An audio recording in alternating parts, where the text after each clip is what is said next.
My favorite thing I remember most about my sister is just the way she walked into a room and made people smile.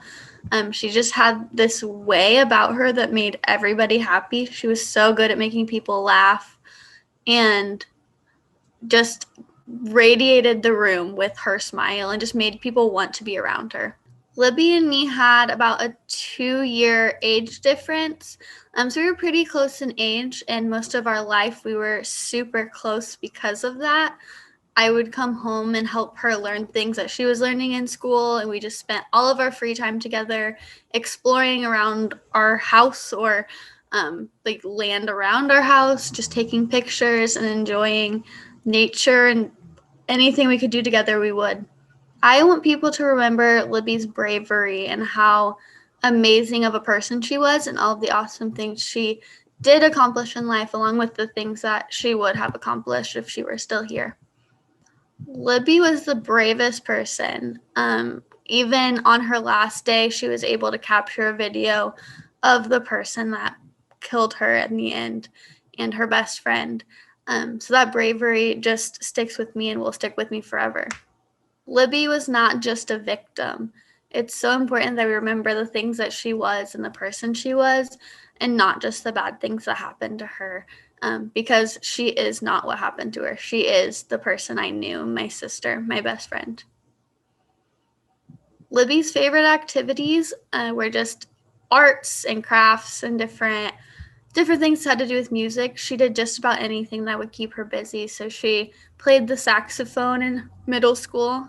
She was in soccer, swimming, volleyball, any sport she could, softball. She just wanted to stay busy and continue to do something. She hated having free time. That wasn't her thing. Libby was the funniest person.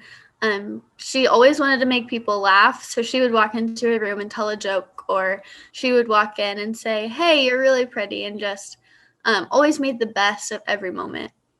Talking about Libby is the most therapeutic thing that I think I've ever been able to do. I can continue to talk about her story, and it opens up new wounds sometimes, but I'm able to work through those because I talk about it. And it helps me to remember that she's never going to be forgotten, and somebody's always going to know because I'll always be able to tell her story. I usually have dreams about Libby when something big's happening in my life.